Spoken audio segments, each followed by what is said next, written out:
Star Wars The Rise of Skywalker is now just 5 to 6 days away from its official release by Disney, Lucasfilm, J.J. Abrams, and even creator George Lucas, that is all set and ready to end the Skywalker saga and the sequel trilogy itself. This is Mike Zero. Make sure to subscribe if you are new to the channel for future Star Wars content. Now, one thing about Episode 9 is that a lot of fans around the world have mixed feelings, emotions, and thoughts going into this movie based on what they have seen and heard about Episode 9, everything ranging from the trailers to the teasers and the TV spots and the leaks. A lot of fans have different feelings and thoughts about this movie, and that's only natural because at the end of the day, this really is the final installment of the Skywalker saga. It really is a big deal for the Star Wars community and for Disney and Lucasfilm as companies. Now, there's no doubt about it that one of the downfall, moments of The Rise of Skywalker is the fact that Luke only has around 10 minutes worth of screen time in Episode 9, which I honestly think is a bad decision by Disney and Lucasfilm. He should have had more than that. In fact, that was all due to the reshoots and the rewrites of this movie back in August, September, and October, where they changed and restructured the entire plot of Episode 9 in order to give fans a different tone for the film and to cater to the general audience. Now, toward the very end of Act 2 is where we have a segment between both Luke and Rey on the world of Ahch-To, where shot descriptions consisting of a sequence where it's explained that Rey is said to steal Kylo Ren's TIE fighter off of the second Death Star wreckage after defeating him, where she leaves Kylo Ren for dead and travels over to the world of Ahch-To to abandon herself on the island just as Luke did after trying to kill his nephew. It's explained that Rey lands a TIE fighter and destroys it where it's engulfed in flames, where Rey plans to isolate herself on Ahch-To just as Luke did. This is where Rey makes her way up to the First Jedi Temple and hikes up the stone steps that leads to the First Jedi Temple. As she heads there, it's said that she begins to look at Anakin's lightsaber and closes her eyes and throws the lightsaber toward the ocean, where a ghostly hand is said to catch the lightsaber or prevent it from falling into the ocean. The ghostly hand is said to be the figure of Luke Skywalker's Force Ghost, where he appears before Rey to tell her the truth about Palpatine and who he really is. Now, this is where Rey admits to Luke who she is, where Luke states that he knew about who she was and that she must face and defeat her grandfather to bring balance to the Force, where the scene is explained to mirror the scene between Luke and Obi-Wan on Dagobah in Return of the Jedi, where Luke unveils a secret about Leia, where he unveils to Rey her very own lightsaber that Leia once owned during her Jedi training a couple of months after Return of the Jedi. This is where Luke is said to hand it to Rey, where she now has two lightsabers and makes her way down toward the edge of a cliff, where Luke's Force Ghost appears again. Luke's Force Ghost is said to lift his X-Wing out of the water of Ahch-To with the revised track of Yoda's theme by John Williams, giving a callback to Empire Strikes Back, where he places the X-Wing on the cliff and telling Rey, "May the Force be with you," as she leaves. Once Rey leaves Ahch-To, the Resistance sees an X-Wing pop up as Red 5. So let's go over a couple of parts about this entire segment at the very end of the second act of Episode 9 here. Now, we are going to get the return of Ahch-To, and that's pretty much a good thing for J.J. Abrams because, let's face it, J.J. never got the opportunity to explore that world that we saw at the very end of The Force Awakens and, of course, throughout the entirety of The Last Jedi. So J.J. Abrams finally gets his little moment in which he can explore the island once more at the very end of Act 2.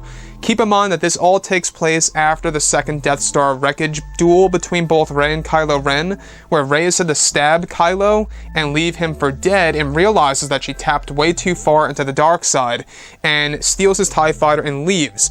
I want to go over the parallels here. Now, there is a parallel where she destroys Kylo Ren's TIE fighter and it's engulfed in flames, where she's looking at the flames.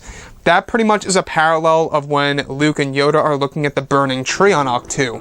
So you can see the parallels there between JJ and Rian Johnson and how basically, Rey's journey to Ahch-To is mirroring exactly what Luke did after almost killing his own nephew. He isolated himself on Ahch-To. That's exactly what Rey is doing here.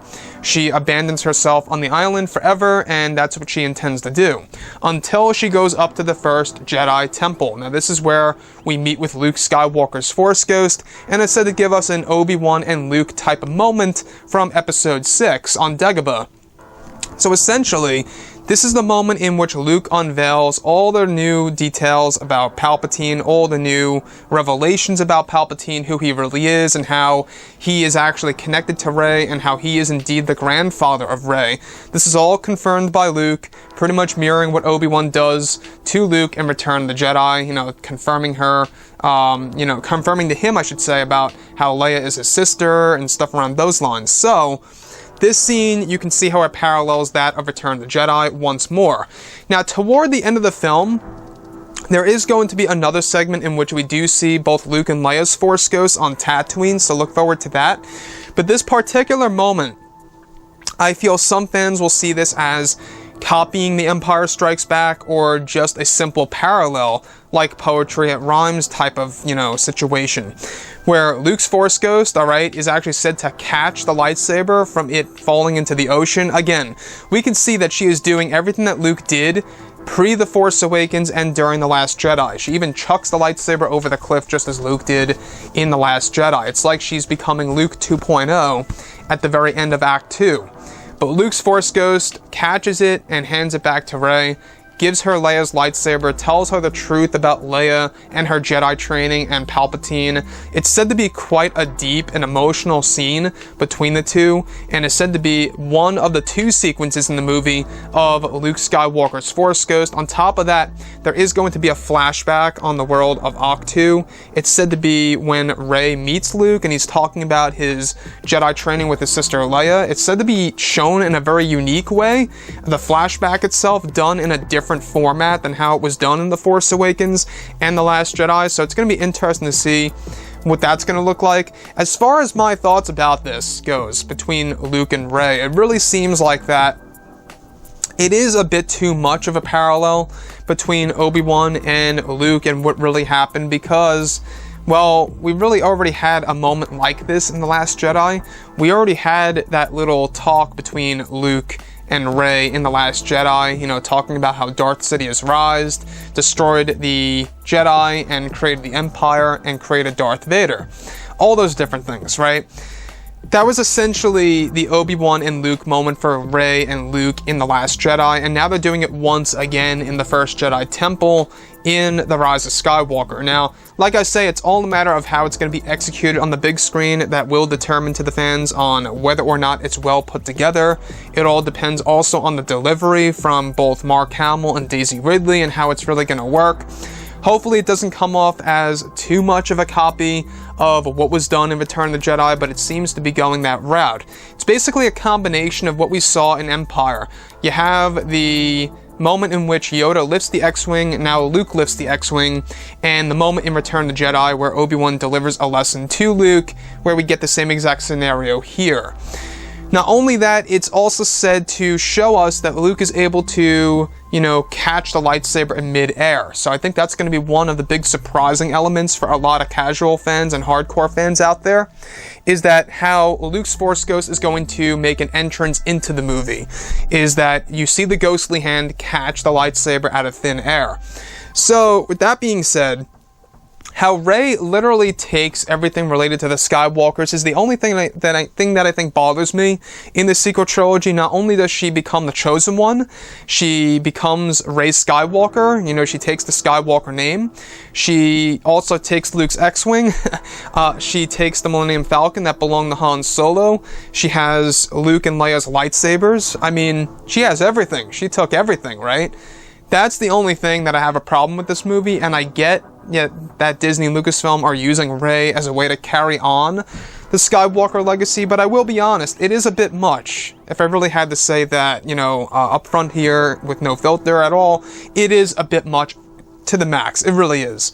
I think that it's a little bit going too far, the fact that she now has Luke's X-Wing in the actual movie and is going to use it in the third act of Episode 9, but hey, that's it. That is it. It is what it is, basically. There's nothing we can do.